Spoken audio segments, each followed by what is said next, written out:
박현경 기자의 인사이드 아메리카. 네, 박 기자 어서 오십시오. 네, 안녕하십니까. 미스 USA, 미스 코리아, 미스 코리아, 미스 각 나라마다 다 있는 거죠, 그렇죠? 네, 경연대회가.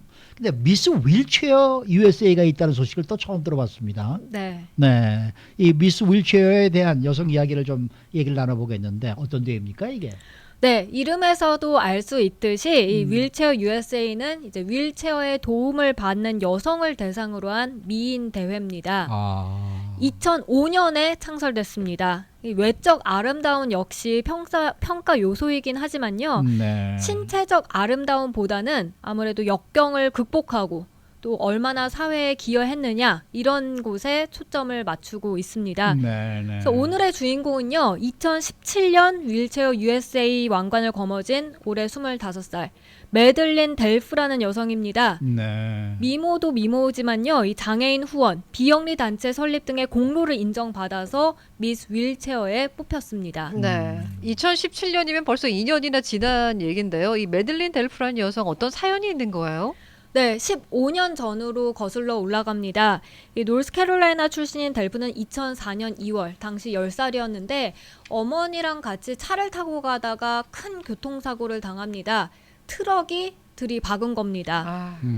이 사고가 얼마나 심했냐면요. 메고 있던 안전띠가 척추를 으스러뜨릴 만큼 심하게 앞으로 튕겨져 나갔다고 합니다. 세상에. 네. 네. 다행히 목숨은 건졌습니다만 하반신이 마비돼서 걷지 못하게 됐고요. 결국 휠체어 신세를 지게 됐습니다. 네. 그러니까 10살의 나이에 지금 이렇게 대형 교통사고로 지금 평생 휠체어에 의존해서 살게 된 거 아닙니까? 네. 근데 좌절하지 않고 오히려 여러 활동을 하면서 지금 남들을 돕고 있다. 이제 이런 얘기예요. 네, 이 좌절할 법도 한데요. 네. 무너지지 않았고요. 오히려 같은 처지에 놓인 그런 사람들을 도울 방법을 생각했다고 합니다.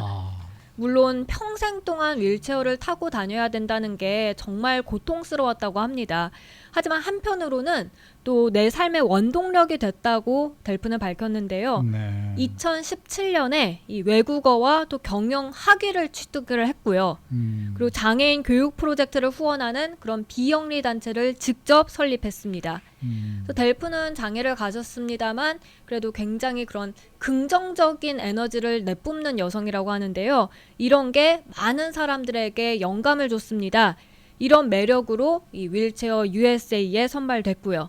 그래서 당시 언론과 인터뷰에서 이 교통사고 당시 사진을 보면 그게 내가 맞는지 정말 있었던 일인지 지금 생각해보면 좀 아득하다라고 말했습니다. 네. 근데 당선됐을 당시에 좀 주목을 받았다면 그 점은 충분히 이해가 되는데요. 시간이 어느 정도 지난 다음에 다시 조명을 받는 이유가 있습니까? 네, 이 혹시 두 분께서는 이 고맙다라는 말만 갖고는 충분하지 않게 느껴진 적이 있습니까?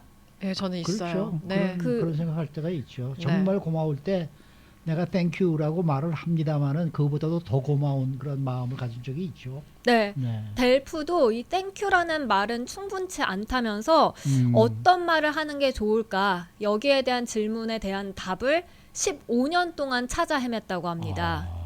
딴 게 아니라 자신의 목숨을 구해준 그 구조대원들에게 느끼는 감정에서 비롯된 질문이었습니다. 네. 그리고 델프는 지난 2일 사고 15년 만에 이제 자신의 목숨을 구해준 그런 구조대원들을 찾아가서 감사함을 전했습니다. 지난 2일이라 그러면 이틀 전 얘기예요. 네. 그러니까 생명의 은혜를 15년 만에 만난 건데 정말 감동적이었겠다라는 느낌이 드네요.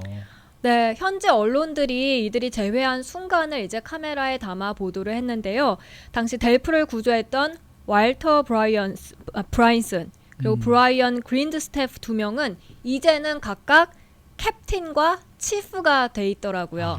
15년 동안에. 네. 네. 그래서 휠체어를 타고 나타난 델프를 정말 반갑게 따뜻하게 맞이해줬고요. 15년 전 기억을 떠올리면서 또 한 번 눈시울을 붉혔습니다. 브라이슨 캡틴은 이제 델프를 마지막으로 본 건 사고가 발생하고 나서 몇 달 후였다고 하고요. 그 후에 처음 본다고 말했는데요. 그러면서 사고 장면은 아직까지도 말로 표현하기는 참 어렵다고 전했습니다. 네. 그만큼 처참한 사고였다는 거죠. 네, 맞습니다. 이 교통사고의 충격이 모두 델프가 앉아있던 조수석으로 집중이 됐고요. 당시 부상 정도가 심각했다고 회상했습니다. 너무 심하게 이제 자동차가 찌그러져서 구조할 때 뒷문을 다 뜯어내고서야 델프한테 접근을 할 수 있었다고 해요. 네. 그래서 이 소방국에는 아직까지도 그때 당시 사고 그 기사가 액자에 걸려 있는데요.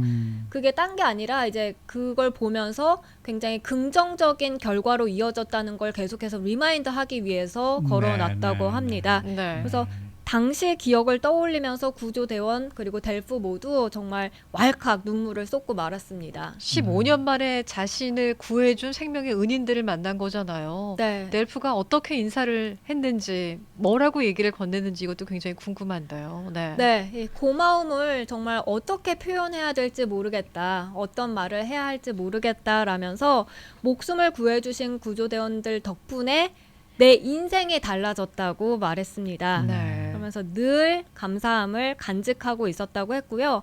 살려주신 그 목숨 낭비하지 않기 위해서 할 수 있는 한 최선을 다해서 살았다라고 털어놨습니다. 네, 네. How do you thank somebody for saving your life? So honestly, like the thing that I want to give you is just the knowledge that I've tried not to waste it, and I've tried to do the very best that I could with the life that I have. 정말 15년 전 그때 당시로 돌아가서 소녀가 된 듯 엉엉 울었는데요. 네. 이 브라이슨과 그랜드 스탬프는 이런 델프를 토닥여 줬고요. 그러면서 잘 자라줘서 더 고맙다. 좋은 모습을 보니까 구조한 우리도 뿌듯하다라고 말했습니다. 네. 그래서 델프는 구조대원들에게 마지막까지 감사를 전하면서 앞으로도 늘 목적 의식을 갖고 살아가겠다는 다짐을 전달하기도 했습니다. 네. 네. 이 델프는 앞으로도 대단한 포부를 밝히고 있네요. 네, 장애가 오히려 이 자신을 자랑스러운 사람으로 만들었다고 합니다. 그래서 모든 상황을 감사하게 받아들이고 있다고 말했는데요. 장애인이 된 후 배울 수 있었던 점을 통해서 다른 친구들을 돕겠다는 포부를 밝혔습니다. 네, 네. 부족한 것에 초점을 맞추기보다는 있는 그대로의 모습, 그런 모습으로 삶에 어떻게 적응할 것인가 고민할 수 있도록 돕겠다는 겁니다. 네. 이어 델프는 어떤 장애를 갖고 있든지 간에 장애인도 비장애인과 마찬가지로 번영할 수 있는 힘을 갖고 있다고 말했고요. 그래서 장애를 갖고 있든 않든 사람 누구나 네. 자신이 꿈꾸는 걸 이룰 수 있다고 믿길 바란다면서 앞으로 장애인 교육용 비디오 제작에 대한 비전을 밝히기도 했습니다. 그리고 또 여기서 끝이 아닙니다. 연말에 개최되는 미스 노스캐롤라이나 대회에 참가해서 또 한 번 자신의 장애를 뛰어넘을 계획입니다. 네. 참 이런 얘기 들으면은 모든 게 정상인 우리가 보기에도 좀 네. 우리가 이게 정말 제대로 삶을 잘 살아가고 있는 건가 네. 이런 생각을 그러니까 들기도 본받아야 해요. 그렇죠? 돼요. 그러니까 맞아요. 본인의 어떤 몸 절반이 이제 기능을 못하게 된 건데 얼마나 처음엔 좌절을 했겠어요. 그 어린 글쎄요, 나이에. 말이에요. 네. 네. 수고 많으셨습니다. 오늘 아주 따뜻한 이야기를 들어봤습니다. 네, 고맙습니다. 네, 박경경 기자였습니다.